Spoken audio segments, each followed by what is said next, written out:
E aí, tudo bom? Meu nome é José Alberto e o objetivo desse vídeo vai ser compartilhar, um problema, uma situação que eu tive. Talvez você esteja passando por algo parecido, né?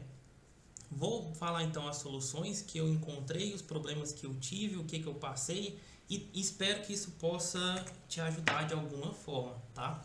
Então vamos lá, sem delongar muito aqui, ó. Montei até uma apresentaçãozinha aqui. Seguinte, automação e relatórios com IA, né? A gente vai falar de tecnologia, inteligência artificial e principalmente automação, tá? A automação no trabalho geral de qualquer profissional, né? Eu acho fundamental, fundamental. Principalmente quem é prestador de serviço, né? Que, assim, né? Quem presta serviço usualmente faz o seu orçamento dos serviços prestados de modo geral, né? Ou o salário, quem é CLT, se for o caso, por hora trabalhada, né? Então, assim, ou trabalha mais para ganhar mais, né? Ou você pode fazer o que? Aumentar a sua produtividade, o que aumenta, de certa forma, o que a sua vantagem competitiva no mercado, sabe? Ou seja, você consegue fazer mais em menos tempo e melhor ainda. Então, a inteligência artificial ela ajuda muito com isso, tá? Principalmente para automatizar tarefas repetitivas. Nem é questão de automatização, porque a inteligência artificial no processo de automatização, né, o Python ou outras linguagens são extremamente úteis, mas a inteligência artificial ela pode te ajudar a desenvolver a solução. Então, está sempre envolvida, tá? Então, qual que é esse problema inicial? Uma empresa, ela precisava criar relatórios personalizados não é de venda, é de pedidos, tá? Por WhatsApp, para os responsáveis de cada cidade, mostrando pedidos, valores recebidos e os entregadores envolvidos. Qual que era o objetivo? Então, eu tinha um Excel, esse Excel tinha, sei lá, umas 20 mil linhas. E daí, dessas 20 mil linhas, era de uma empresa, né? E aí era separado. Então eu tinha pedidos, por exemplo, né, de Goiânia, de Brasília, de Belo Horizonte, São Paulo, enfim, eram umas 20 cidades mais ou menos. Umas 20 operações, né, mais ou menos, no estado, no país, né? E aí então esse relatório desses 20 pedidos, o que ele tinha que fazer? Cada relatório, cada cidade tinha, por exemplo, um entregador. Então vou dar um exemplo. Você tem a cidade de Goiânia tem um entregador X. Daí nesse relatório de pedidos eu teria, sei lá, várias linhas do entregador X, certo? Que é da cidade de Goiânia, então eu tenho o entregador X, porque esse entregador X fez aquelas entregas, daí eu consigo ver, por exemplo, ele fez a entrega para o João, para Maria, pro José, pro Felipe, pro André, né? Enfim, e assim vai, sabe? Daí tinha então o nome do cliente e tinha a forma de pagamento do cliente, né? E daí no final esse entregador então recebe esse dinheiro e ele precisa fazer um repasse, né? Enfim. E aí esse era o problema.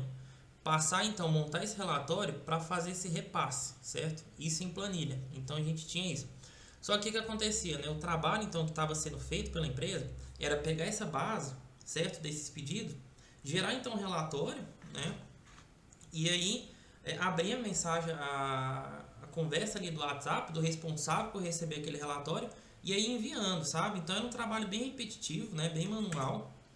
E o que foi feito então? Uma automação, né? Não é aqui, só para falar para vocês, isso aqui não foi um produto ah, final, para um cliente final, tá? Isso aqui foi um projeto desenvolvido como um MVP, ele ainda vai ser aprimorado e desenvolvido futuramente, esse projeto está sendo desenvolvido ainda, mas para um MVP, para uma solução assim, de momento, vamos dizer assim, né? Então assim, não foi comercial, isso aqui não foi vendido nem nada não, mas foi uma solução feita, tá? Então, vou dizer para vocês o que foi feito, né, os aprendizados que eu tive. Foi a primeira automação que eu consegui criar então com o N8N, por isso que eu estou compartilhando, achei ela bem bacana, sabe? Toda a ferramenta e é isso que eu quero compartilhar. Então vamos lá. Problema inicial, né, era esse. Daí a gente tem então o fluxograma do projeto, né? Então primeiro eu tinha os relatórios Excel, né? Daí eu tinha lá uma planilha com pedidos, né, que tinha os valores por cidade e entregadores. Daí foi feito então, eu fiz um script Python, fez a leitura e o processamento dessa planilha usando o Python, tá? Por que Python, né? Quem mexe um pouco com o Python e sabe que o Python tem a biblioteca do Panda, que a biblioteca do Panda ela é muito efetiva e muito boa para trabalhar com planilhas. Daí eu tenho então a geração de relatórios, né, que criava então os relatórios em PNG personalizado para cada cidade. Depois então ele disparava aqui para o N8N, que fazia então lá no webhook que a gente tinha lá, fazer a orquestração, né, e toda a automação do fluxo de trabalho, separava por operação, e fazia o disparo do WhatsApp, certo? E os relatórios então eram entregues, sem ter que precisar ficar entrando com mensagem do WhatsApp. E depois a próxima implementação vai ser fazer o follow-up desse recebimento, tá? Então esse era o problema, tá? A situação a ser resolvida era essa, tá? Existem diversas outras maneiras, formas, talvez que pudesse ser resolvida. Eu vou mostrar a que foi usada, tá? Tecnologias utilizadas, então, o VS Code, o Python, o Railway, N8N, claro, né? O WhatsApp, usando a API deles, e o Cloud Code. Então foi isso, né? Até tentei então usar o localhost aqui no computador, né? Aí não estava dando certo a comunicação por conta dessa configuração. Daí eu parti então para o Railway, que realmente foi bem mais simples. Vou mostrar aqui. Ixi, vamos. A internet caiu. Deixa eu dar um refresh aqui. Vou deixar inclusive, acho que aqui na descrição do vídeo, o vídeo que eu usei para fazer essa configuração. Foi bem simples, sabe? De verdade, foi bem bacana. Daí aqui então ele tem, né? Já gastei até alguns que já foi gastando.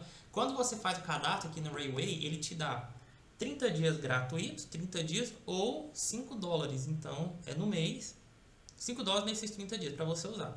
Daí eu quero acabar primeiro, tá? Então, sobrou $4. Lá no 31º dia, então esquece.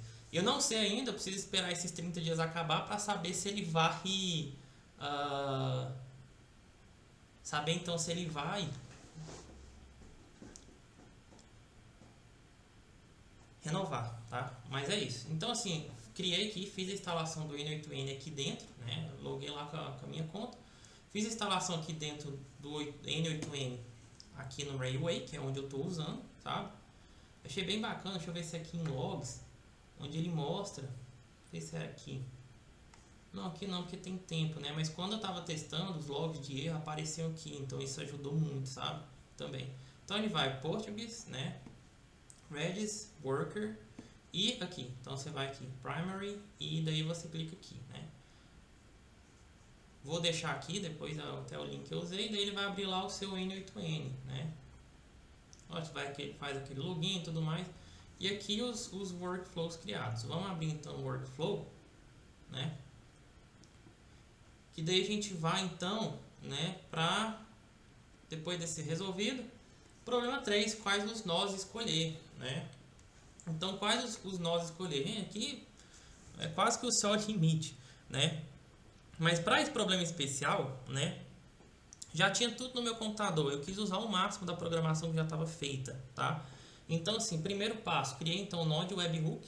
O que esse webhook vai fazer? Então, quando começa o disparo lá, ele identifica aqui.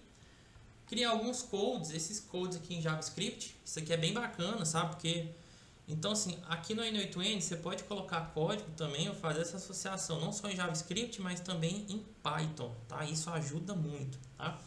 Então, aqui, usei um pouco do código do JavaScript. O que esse código faz? Primeiro é o seguinte, fluxo. Lá no código do Python, ele vai fazer um disparo que ativa esse webhook. Então, as imagens foram criadas, ele identificou, as imagens foram criadas, beleza, tá? Então, você deseja enviar? Sim. Para quem você deseja enviar? Para todas as cidades, tá? Cada cidade vai ter um representante, cada representante, obviamente, tinha um número de WhatsApp, tá? Então, foi enviado, né? Então, o webhook identifica. Esse code aqui, eu não vou abrir aqui o código, porque tem alguns códigos aqui que eu não posso mostrar, mas é onde que eu coloquei uma lista, sabe? Então, eu coloquei aqui uma lista das operações. Então, aqui é onde ele vai identificar. Então, o que acontece? Identifica, chega aqui. Então, ele já faz a leitura. Por exemplo, cidade Goiânia. Aí ele vai, quem é cidade Goiânia? É o, sei lá, representante 1. Cidade Goiânia, representante 1. Aí ele vai bater, vai fazer o match e vai identificar então o número do WhatsApp. Então aqui nesse node é onde ele faz essa associação, sabe? Aqui nesse outro node é onde tem o número do WhatsApp, entendeu? Do WhatsApp. E aqui, deixa eu só ver um detalhe aqui. Vou só abrir aqui.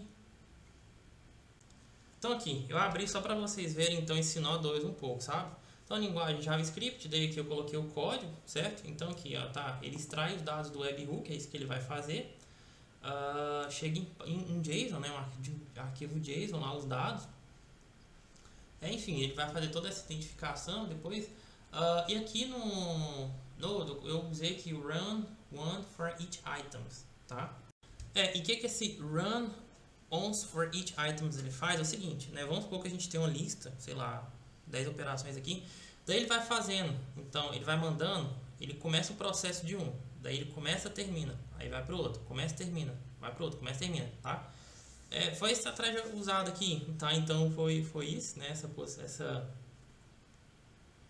que foi feito, tá? E aí é isso, tá? Então foi usado isso. Voltei aqui para o fluxo. O segundo aqui é onde tem os números, então de cada das operações que ele vai fazer identificando. Também foi usado o mesmo modo, tá? E depois esse HTTP request, né? Então vamos lá, por fim, então a gente tem esse outro nó, né, que é o HTTP request. Só lembrando então, eu acho bem importante a gente ir sempre relembrando os conceitos.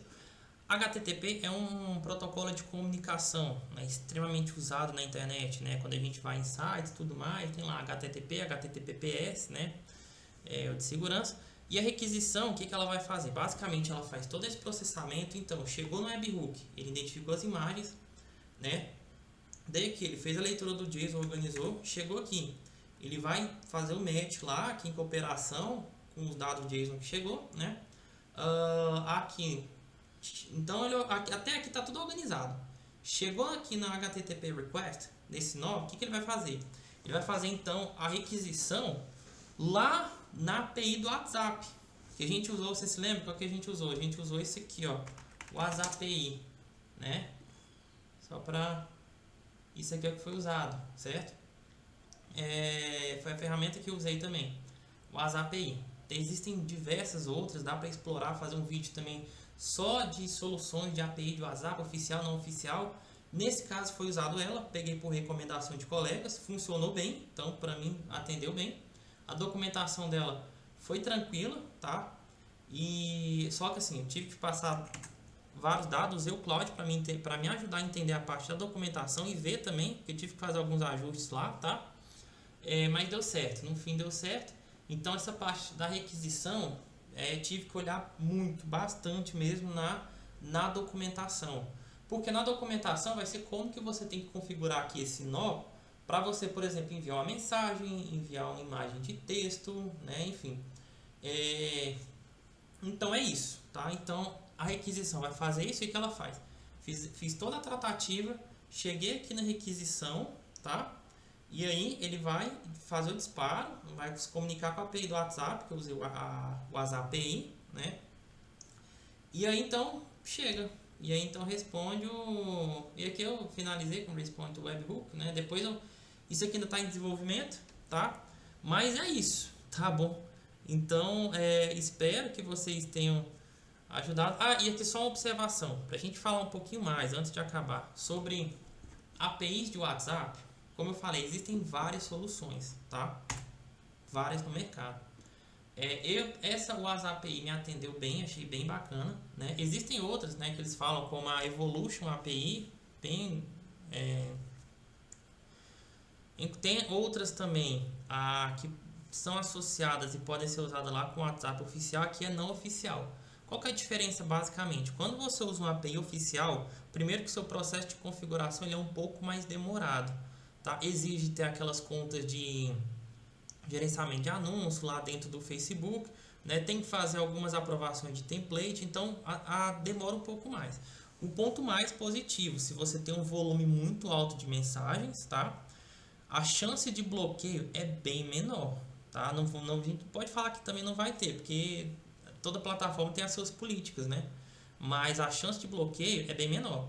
Agora, se você tem um volume muito alto, fica usando muito algumas APIs não oficiais, a sua chance de bloqueio de número Somente quando a pessoa começar a te bloquear ou banir, se for uma lista de transição muito grande, é bem mais alta, sabe?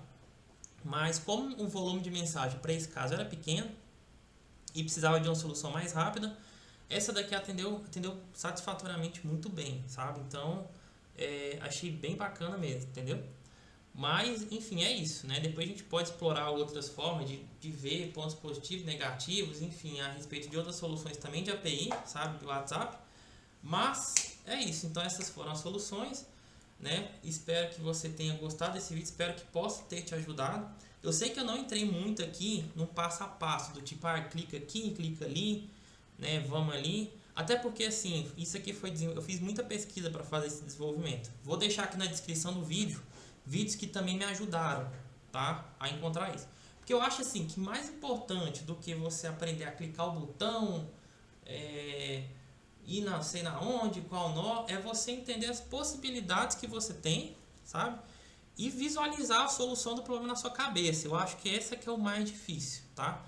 Não encontrei nenhuma solução, por exemplo, aqui na internet que seja igual ou minimamente parecida com essa que eu precisava. Pode até ser que tenha tido, né? Tem Stack Overflow, tem diversas outras, mas eu não encontrei, tá?